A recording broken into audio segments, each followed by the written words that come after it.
Assalamualaikum warahmatullahi wabarakatuh. Pemirsa, bertemu lagi bersama Widi dalam bincang-bincang santai. Dan kali ini telah hadir salah satu narasumber kita, yaitu pakar pendidikan yang ada di Kota Langsa. Ya, sesuai dengan yang udah kita informasikan sebelumnya, bahwa kali ini kita akan mengangkat tema yang sangat luar biasa. Dan sebelum itu kita berkenalan dulu dengan narasumber kita pada hari ini.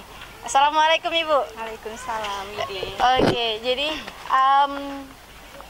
narasumber kita kali ini bernama Ibu Rita Sari MPD, selaku Ketua Jurusan dari Pendidikan Islam Anak Usia Dini Kampus IAIN Langsa. Benar ya Bu? Pendidikan Guru Madrasah Ibtidaiyah. Pendidikan Guru Madrasah Ibtidaiyah. Oke, mungkin biar perbincangan kita di sore hari ini bisa lebih akrab nih ya Bu ya. Perkenalkan diri dulu dong Bu, biar para pemirsa lebih kenal dengan narasumber kita hari ini. Terima kasih Widi, saya Rita Sari. Kebetulan saat ini saya bertugas, tugas utama saya adalah seorang ibu rumah tangga dengan tugas tambahan sebagai dosen di salah satu perguruan tinggi di Langsa, yaitu IAIN Langsa, dan diamanahi tugas tambahan sebagai ketua program studi pada program studi pendidikan Guru Madrasah Ibtidaiyah. Wah, Widi tertarik nih ketika tadi Ibu bilang bahwa tugas utama saya adalah ibu rumah tangga dan tugas tambahannya adalah sebagai dosen. Iya, nah, sebagai dosen. Kenapa ini Bu? Kenapa? Iya, karena pada fitrahnya itu memang kita adalah karena saya seorang istri, kemudian saya sudah punya anak, 3 orang anak yang alhamdulillah semuanya perempuan. Jadi tugas utama itu memang seharusnya perempuan itu di rumah gitu ya. Tapi karena kita diberikan izin, kita punya negosiasi di rumah dengan suami dan diberikan izin untuk bekerja, maka pekerjaan itu adalah tugas nomor 2-nya itu menurut saya. Oke. Ini berarti nggak salah kita undang narasumber kita di sore hari ini. Luar biasa ya. Baru pemaparan pembuka tapi udah sangat menyentuh nih kayaknya. Dan pemirsa, Widi informasikan juga bahwa kali ini kita berada di suatu tempat yang salah satu tempat ikonik di Kota Langsa. Ikonik, salah satu ikonik. Ikon Kota Langsa. Ya benar. Nah, ini adalah ruang terbuka hijau Taman Hutan Kota Langsa atau biasa dikenal dengan Hutan Lindung Kota Langsa. Jadi program ini Taman Hutan Kota Langsa ya. Jadi program ini sendiri adalah kerjasama Radio Curcala FM dengan Taman Hutan Kota Langsa. Dan ini juga sangat selaras dengan tema kita hari ini ya Bu ya, yaitu wisata alam serta pengaruhnya terhadap psikologi anak. Nah, mungkin kita langsung masuk ke pembahasan Ibu, boleh ya. Tapi sebelumnya nih ya Bu ya, kita kalau berbicara mengenai psikologi anak, setahu Widi kayaknya itu nggak jauh-jauh arahnya terhadap tumbuh kembang anak. Iya, benar ya Bu ya. Nah, kalau untuk tumbuh kembang anak ini sendiri Bu, faktor-faktor yang mempengaruhinya itu apa sih Bu? Oke. Dari beberapa referensi yang kita baca gitu Widi ya, sebenarnya banyak faktor tumbuh kembangnya. Cuma yang sederhana saja sudah Ibu rangkumkan. Itu ada beberapa faktor. Yang pertama itu adalah pola asuh dari orang tua itu sendiri. Pola asuh orang tua. Pola asuh itu yang sangat sederhana sekali. Itu ada 3 ya. Ada yang disebut sebagai autoritatif atau otoriter gitu. Kemudian ada yang permisif dan yang terakhir ada demokratis. Ibu hanya memberikan perumpamaan saja. Yang autoritatif itu yang mana? Yang autoritatif itu, Widi suka nggak nonton drama-drama Korea, film-film Asia Timur? Kalau Widi pribadi sih enggak Bu. Kalau Widi pribadi, tapi mungkin kebanyakan remaja seusia Widi banyak kayak Bu yang suka. Itu salah satu pecinta drakor. Wow, luar biasa. Tapi yang kolosal. Jadi kalau kita lihat yang drakor yang kolosal itu, yang kerajaan-kerajaan gitu ya Bu ya. Ketika anaknya tidak bersekolah, tidak mengikuti pelajaran di tempat dia bersekolah gitu, biasanya orang tua akan melibas betis. Gitu. Jadi itu ada satu tatanan sosial yang memang mengikat sifatnya. Jadi orang tua punya kuasa penuh terhadap anak. Tapi ternyata pelibasan yang dilakukan pada bagian kaki anak itu punya efek yang sangat baik. Ternyata dari kaki itu dia punya saraf yang menghubungkan dengan otak. Sehingga ketika dilibas kakinya pakai rotan itu dipukul pakai rotan itu, itu akan mentransfer informasi kepada otak bahwa ini perbuatan yang tidak boleh saya ulangi lagi. Jadi saya tidak boleh mengulangi itu. Jadi membekas gitu ya, Bu, ya, membekas. Sehingga yang kebanyakan orang Asia Timur itu dia pola asuhnya itu yang otoriter. Bukan berarti kita tidak ada juga di lingkungan kita yang otoriter seperti itu. Ibu kasih perumpamaan aja. Kemudian yang permisif. Yang permisif itu bebas sebebas-bebasnya seperti pola asuh yang dilakukan oleh dunia barat. Iya. Berarti dia membebaskan anak untuk memilih. Iya, ya? Benar. Bebas sebebas-bebasnya. Kemudian yang demokratis dan Islam memilih di jalan yang tengah itu. Nah, seperti itu. Kemudian selain pola asuh ada juga faktor yang kedua yaitu asupan atau gizi yang diberikan kepada anak. Nah, ini salah satu kewajiban orang tua juga ya, Bu, ya. Langsa ini kota di pesisir pantai. Tentu saja untuk asupan protein itu tidak kurang sama sekali. Nah, itu juga akan mempengaruhi anak. Kemudian anak tidak boleh hanya diberikan protein saja, tapi harus diseimbangi dengan yang lainnya. Ada istilah kalau zaman dulu itu 4 sehat 5 sempurna. Kalau sekarang pola gizi seimbang. Nah, 4 sehat 5 sempurna itu harus ditambahi satu lagi, Widi. 4 sehat 5 sempurna, 6 selamat. 6 selamat, wah. 4 sehat 5 sempurna, 6 selamat. Luar biasa. Dia meninggal kan gitu ya. Benar. Keracunan makanan atau apapun gitu kan. Yang ketiga, tadi kan satu pola asuh, yang kedua nutrisi, kemudian lingkungan. Baik lingkungan keluarganya atau lingkungan di sekitar rumah anak. Kemudian lingkungan sekolah. Nah, itu akan mempengaruhi pola tumbuh kembang anak juga. Nah, yang keempat adalah permainan dan tontonan yang layak anak. Karena tontonan sekarang cenderung menjadi tuntunan ya, Bu, ya. Benar. Tontonan seharusnya menjadi tuntunan, tapi kan kalau sekarang anak itu tadi bebas. Diberikan gadget yang seharusnya ada batas-batas tertentu untuk anak boleh menggunakan gadget itu sendiri. Nah, dan yang terakhir ini yang menarik, yang ada kaitannya dengan pembahasan kita sore ini. Yang terakhir itu adalah penghiburan atau rekreasi terhadap anak. Jadi memang ada sendiri faktor yang mempengaruhi tumbuh kembang anak itu yang dipengaruhi oleh faktor rekreasi. Nah, seperti itu kira-kira seperti itu dulu. Oke, Bu. Nah, kalau kita berbicara mengenai pola pengasuhan anak ini ya, Bu, ya. Bagaimana sih, Bu, sebenarnya proporsional pengasuhan antara ibu dan ayah ini, Bu? Karena terkadang ya ada yang bilang bahwa anak adalah urusan ibu, gitu ya, Bu, ya. Ini gimana nih, Bu? Apalagi kalau ayah-ayah yang dia pekerja keras ya, Bu, ya. Nggak pernah di rumah pulang. Bang Toib ya. Bang Toib. Oke. Untuk yang seperti itu sebenarnya Islam sendiri sudah secara komprehensif. Di dalam Al-Quran itu sudah digambarkan bagaimana pola asuh Luqman terhadap anaknya, dan itu jadi rujukan bagi kita semua. Sebenarnya seperti itu. Kemudian Rasulullah juga mengajarkan bagaimana pentahapan pengajaran pendidikan terhadap anak, gitu ya. Yang pertama, yang 7 tahun pertama anak harus diapakan, dijadikan sebagai raja. Jadi anak tidak boleh dimarahin. 7 tahun pertama. 7 tahun pertama. Tidak boleh dimarahin itu bukan berarti apapun keinginannya kita boleh turuti, tidak juga seperti itu. Jadi jadikanlah anak kita di 7 tahun pertama itu seperti kita memperlakukan raja. Nah, seperti itu ya kira-kira. Kemudian ada 7 tahun kedua. Nah, di 7 tahun kedua itu anak sudah boleh diajarkan untuk disiplin. Berarti perlahan-lahan ada tahapannya. Ada tahapannya. Kemudian anak di 7 tahun kedua itu jika dia perempuan maka dekatkan dengan ayahnya. Jika dia laki-laki dekatkan kepada ibunya. Yang terakhir di 7 tahun ketiga ini biasanya anak-anak sudah siap untuk berkompetisi dan memilih menggunakan pemikirannya sendiri untuk mengatur dirinya sendiri. Seperti itu yang diajarkan. Mungkin karena pada usia ini anak-anak udah berbaur ke lingkungan yang lebih besar ya, Bu, ya. Oke, Bu, mungkin Widi tertarik sedikit nih, Bu, ya, kita sedikit mendalam mengenai apa yang Ibu katakan tadi, bahwa anak laki-laki harus didekatkan dengan ibu dan sebaliknya anak perempuan didekatkan sama ayah. Nah, ini juga kita berbicara tentang psikologi anak. Sebenarnya kenapa nih, Bu? Kenapanya itu untuk anak sekarang, tidak hanya sekarang aja, tidak ada yang namanya pengasuhan itu sambilan.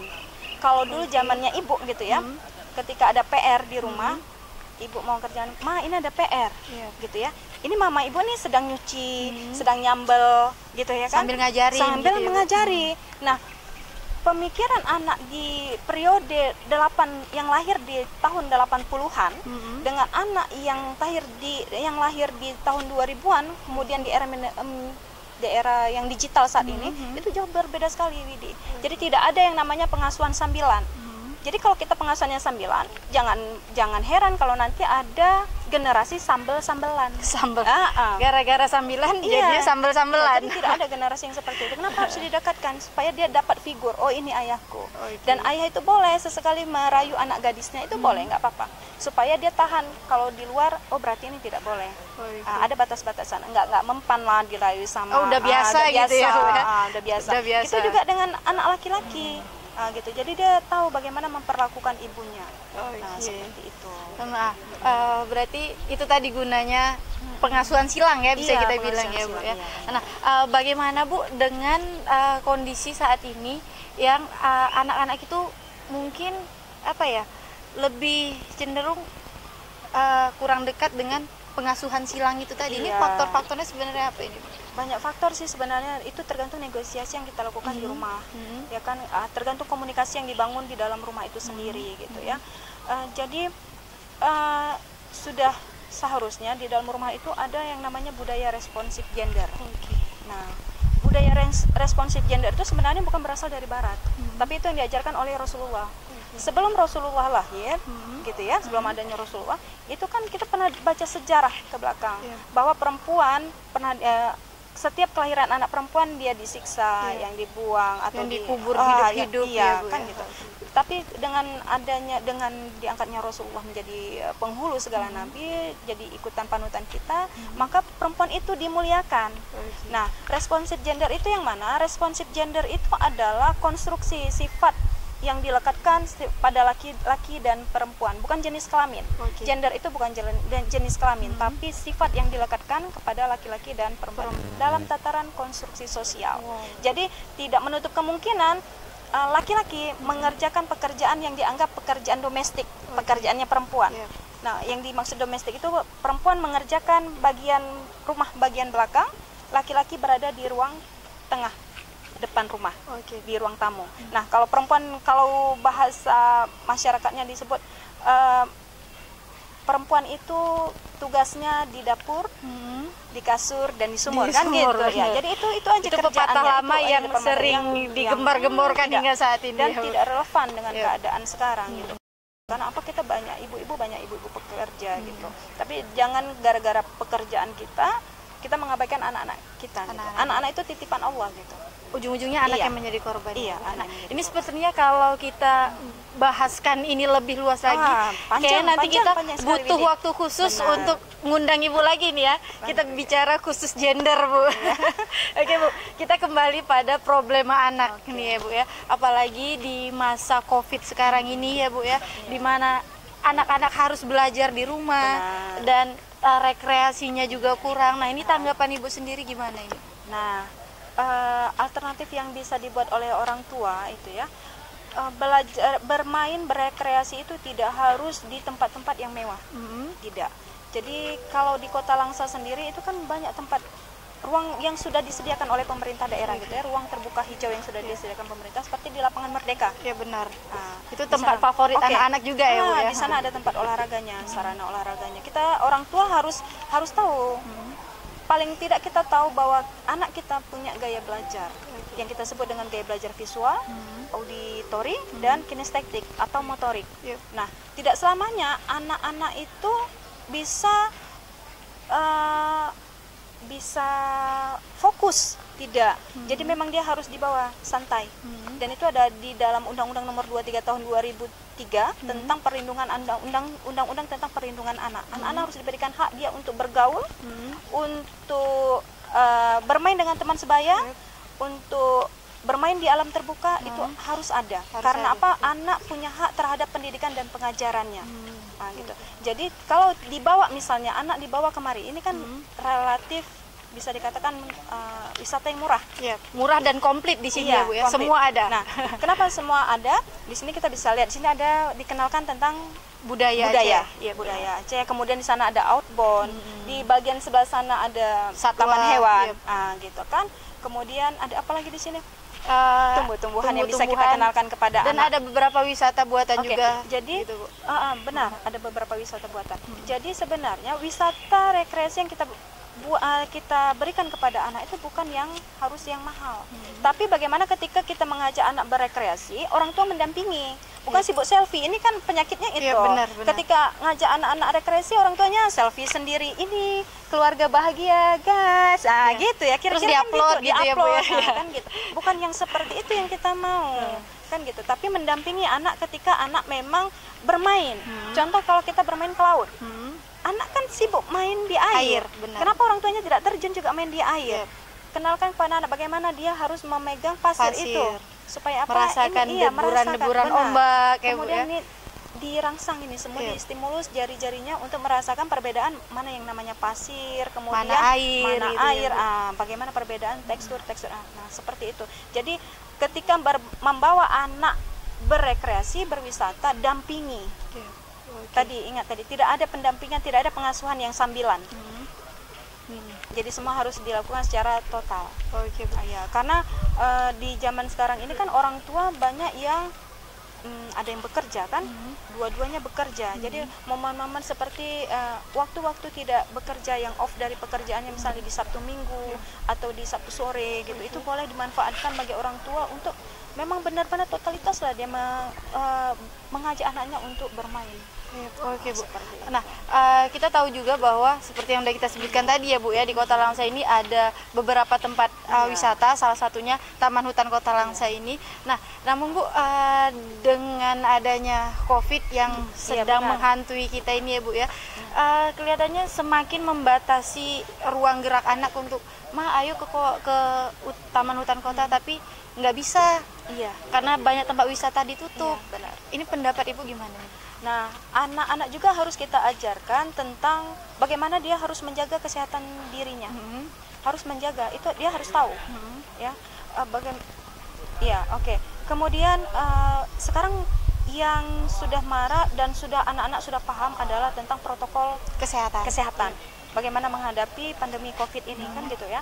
Paling tidak kita ajarkan anak bagaimana cara mencuci tangan, kemudian menggunakan masker, kemudian berjarak seperti saat kita nih sekarang nih. Kita menjaga jarak ya, Bu ya. Menjaga jarak. Walaupun masker kan sudah kita kantongi gitu ya. Kalau sedang berbicara kayak mungkin bisa boleh. Dilepas. Nah, seperti itu. Jadi kita memang harus diajarkan, anak-anak harus diajarkan ini bagian kamu seperti ini. Kemudian ketika dia sampai ke rumah, kamu sebelum masuk rumah silakan cuci tangan di luar rumah. Dibiasakan di luar rumah. Itu kalau di Aceh sebenarnya budaya Aceh itu sangat lengkap. Sebenarnya kebiasaannya udah ada dari dulu ya, Bu. Udah ada dari dulu. Nah, di sini tidak dimunculkan. Sebenarnya di depan rumah Aceh itu ada guci. Seperti bak atau kendi gitu ya, Bu kendi. Zaman dulu itu ada. Tapi mungkin di sebelah di bagian yang lain mungkin lah. Nah, gitu kan. Jadi sudah ada memang dari zaman dulu tetua-tetua Aceh itu ketika dia mau naik ke rumahnya dia harus cuci tangan dan cuci kaki dulu. Nah, dan itu sudah banyak ditinggal, sekarang kan muncul kembali. Nah, itu juga harus kita ajarkan kepada anak-anak, harus tahu menjaga kesehatan dirinya sendiri. Gitu. Nah, Bu, bagaimana dengan problema orang tua yang mengatakan bahwa aduh sama aja bawa anak jalan-jalan juga yang diminta gadget juga. Nah, itu gimana tuh? Itu tadi karena kebiasaan. Iya, benar. Faktor pembiasaan itu sangat rentan sekali. Kalau di rumah tidak kita biasakan, maka dia kemana-mana juga gadget tidak terikat dengan gadgetnya, kan gitu kan. Ini kan sekarang masalahnya orang tuh nggak mau repot. Ketika dengar anaknya nangis, merengek dikit langsung kasih. Yang penting diam. Tapi efeknya itu sangat besar. Yang harus kita ketahui bahwa kecerdasan itu tidak berhubungan dengan faktor yang di sini. Ini kita cerita faktor negatif dari gadget itu dulu. Tontonan yang dilihat anak di gadgetnya itu kan banyak sekali. Ada yang negatifnya, benar. Gitu ya. Yang negatifnya itu apa? Pornografi yang pertama.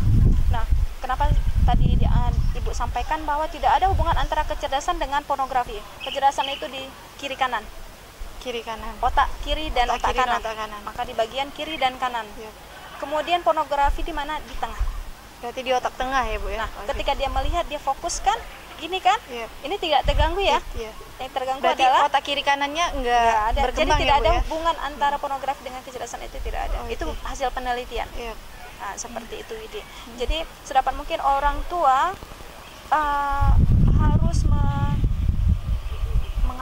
mendampingi, kemudian bisa menjadi moderator kepada anak. Bukan kita anti terhadap teknologi, enggak.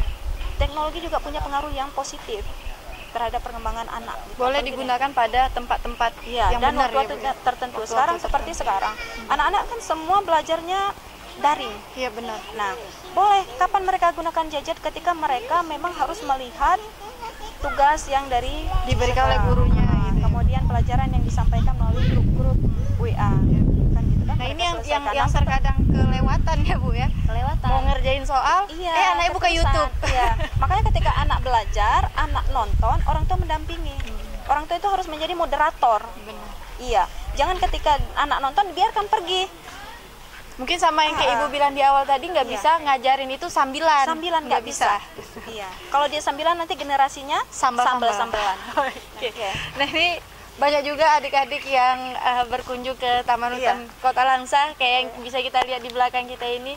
Ini salah satu kegembiraan juga bagi kita ya, Bu, ya. Iya. Hai.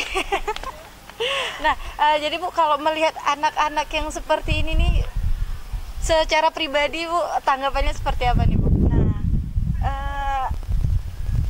bahagia ya. Bahagia.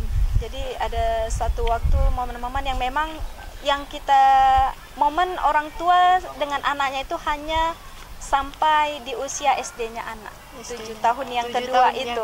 Nah, biasanya setelah 7 tahun anak itu ada orang tua yang memilih masukkan anaknya ke pesantren. Nah, waktu dia sudah masuk ke pesantren, waktu dia dengan orang tua sudah berkurang. Maka janganlah menjadi orang tua yang merasa, aduh anakku terlalu membebani. Jangan menjadikan anak itu sebagai alasan. Beban. Iya. Anak bukan beban, anak itu anugerah. Jadi tidak ada tidak ada istilah anak menjadi penghalang buat kita bekerja. Maka di awal saya katakan, saya itu tugas utama saya ibu rumah tangga, karena saya punya anak-anak juga. Kemudian tugas tambahan saya sebagai dosen. Gitu. Nah, kita berbicara lagi mengenai wisata alam ya, Bu, ya. Sebenarnya keutamaan dari wisata alam ini sendiri apa sih, Bu? Karena masih banyak orang tua di luar sana yang memilih kalau untuk hiburan anak mungkin ada beberapa anaknya yang dibawa koro-koro. Ada ya, Bu, ya? Ada anaknya mungkin yang dibawa ke tempat permainan berteknologi ya, Bu, ya. Nah, ini keutamaannya sendiri apa, Bu, sebenarnya wisata yang seperti ini kan memanfaatkan sisi atau potensi yang dimiliki anak, minat dan bakat. Kita memberikan pengajaran dan pembelajaran kepada anak itu harus sesuai dengan minat dan bakat anak. Nah, seperti itu. Sesuai minat dan bakatnya bagaimana? Ketika kita bawa anak berwisata, anak kan bermain. Kapan anak belajar? Anak belajar di saat dia bermain. Nah, gitu ya. Ketika sampai di sini misalnya gitu, itu kan bisa ditunjukkan. Nah, itu ada monyet. Gitu ya. Ini bener loh, ada monyet. Benar, ada monyet itu 2 ekor kan. 2 ekor. Ada satu lagi di sana. Nah, itu jadi dia bisa melihat secara langsung yang mana yang namanya monyet gitu kan. Bagaimana ekor monyet? Kenapa ekor monyet ada yang panjang, ada yang pendek? Kan ada berbagai jenis monyetnya itu sendiri. Itu tadi yang Ibu katakan, orang tua, guru, praktisi pendidikan harus kenal dengan yang namanya gaya belajar pada anak. Nah, seperti itu. Kemudian ketika anak bermain, anak akan merasakan kalau misalnya dia sentuh daun. Widi pernah sentuh daun? Pernah dong, Bu. Pernah ya? Pernah dong. Oke. Setiap daun punya ciri dan karakteristik yang berbeda. Bentuknya juga beda-beda. Permukaan atas daun itu bisa disentuh. Iya, benar. Nah, itulah pentingnya berwisata ke alam. Wisata alam. Iya, anak bisa melihat langsung. Karena kalau menurut teorinya Piaget, usia 7 sampai 12 tahun itu pentahapan kognisinya anak itu dalam tahap operasional yang konkret. Artinya konkret itu anak diajak berpikir untuk melihat hal-hal yang nyata yang dilihatnya. Nah, tapi demikian juga orang tua ketika membawa anaknya berwisata, ini satu informasi juga buat kita semua, itu tidak boleh memberikan kepada anak untuk memberikan makanan kepada hewan. Nggak boleh. Kenapa? Karena menurut pakar ahlinya monyet gitu ya, yang melakukan penelitian di Katambe, seperti yang di hutan mangrove. Akibatnya apa? Monyet itu ketika kita datang dia tidak takut dengan manusia lagi. Karena apa? Kita terlalu ramah di awal. Iya. Jadi dia akibatnya dia ketergantungan dengan manusia. Setiap ada manusia, oh makanan nih. Gitu makanan. Ya, karena ada pernah kejadian itu yang tasnya dirampas sama monyet gitu ya. Itu dia. Jadi harus diajarkan. Berarti Bu, ini hanya untuk hewan liar atau hewan semuanya? Semuanya. Iya. Berarti yang di taman hewan juga, kebun binatang juga nggak boleh? Tidak boleh. Karena mereka punya nutrisi sendiri pada makanannya. Gitu. Jadi nggak boleh kita sembarangan datang kemari misalnya gitu ya, kita kasih wortel ke rusak-rusak, itu nggak boleh sebenarnya. Berarti ini nanti kita bakal membahas psikologi hewan juga ya, Bu ya? Tapi jangan Ibu yang diundang gitu ya. Oke Bu. Nah, harapan Ibu sendiri nih Bu untuk Taman Hutan Kota Langsa yang merupakan salah satu ikon wisata di Kota Langsa bagi pengembangan psikologi anak untuk bermain dan berwisata di sini ini seperti apa? Oke, Widi, dari tadi kita lihat orang lalu lalang bawa anak, ada ibu hamil juga kan gitu ya. Dan ini harapan masyarakat yang sudah dititipkan gitu ya. Kita berharap di Taman Hutan itu ada satu ruang laktasi namanya. Ruang laktasi. Wah, benar. Oke. Ini yang sangat penting ya, Bu itu ya. sangat penting. Itu juga kita akan bisa digalakkan dengan wisata responsif gender itu salah satunya ruang laktasi itu tadi. Yang kedua, wisata ramah anak itu wisata yang memenuhi standar. Standar yang dikhususkan untuk anak-anak memang. Gitu ya. Yang pertama itu harus memenuhi standar keamanan.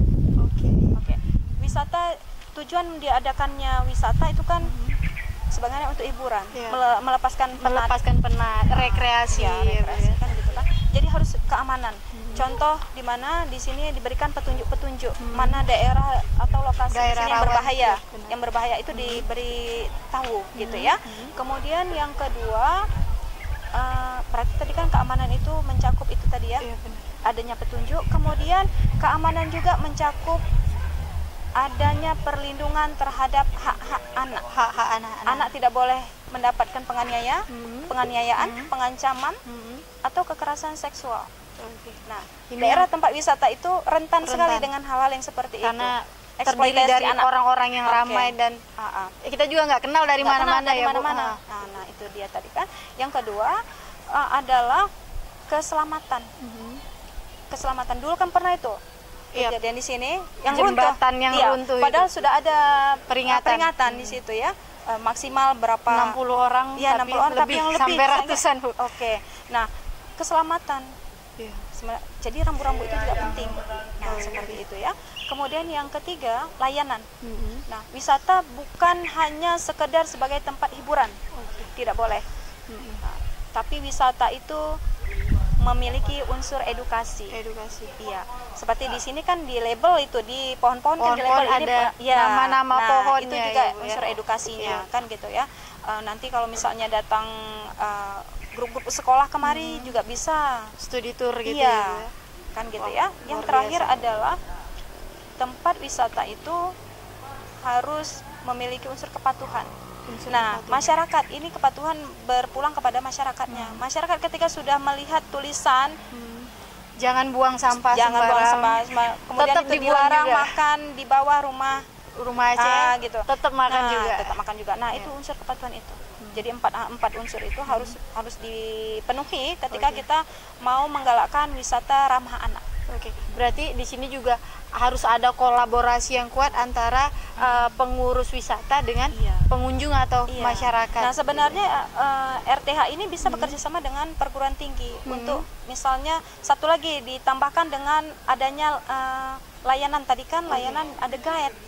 Jadi kita bisa minta mahasiswa untuk menjadi relawan di sini.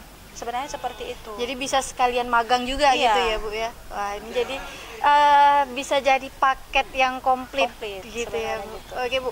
Mungkin ada yang ingin disampaikan lagi nih, Bu, terkait perkembangan psikologi anak di wisata alam, Bu.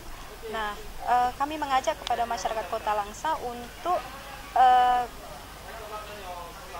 bukan berbondong-bondong ya, tapi menyediakan waktu untuk anaknya mengajak rekreasi, tidak perlu jauh-jauh ke tempat lain karena di Kota Langsa sendiri punya taman hutan yang yang sudah keren gitu ya. Di sini menyediakan pengenalan budaya, adat istiadat, kemudian ada outboardnya, kemudian ada taman hewannya, kemudian ada berbagai jenis tumbuh-tumbuhan. Iya, seperti itu. Saya pikir sudah paket lengkap, murah meriah dengan harga tiket yang cukup terjangkau pastinya. Iya. Nggak boleh disebutkan ya? Nggak boleh disebutkan. Oke. Karena kita dipanggil bukan untuk iklan ya, Bu ya? Iklan, ya. Kami tidak iklan di sini, tidak dibayar ya. Oke. Nah, Bu, mungkin terima kasih Bu atas waktunya di sore hari ini, karena kita juga sama-sama harus segera pamit undur diri ya Bu ya. Semoga di lain kesempatan kita bisa berbincang-bincang lebih seru lagi. Insya Allah. Ya. Jadi mungkin Widi nggak bisa ngasih apa-apa juga Bu. Sama Ibu juga nggak bisa ya. Nah, untuk ke seluruh pemirsa yang ada di rumah, Widi harus segera pamit undur diri dan mohon maaf atas segala kekurangan. Terima kasih atas segala perhatian. Kita jumpa lagi di lain waktu, tentunya hanya di Bincang-Bincang Santai bersama Widi. Wassalamualaikum warahmatullahi wabarakatuh. Waalaikumsalam warahmatullahi wabarakatuh.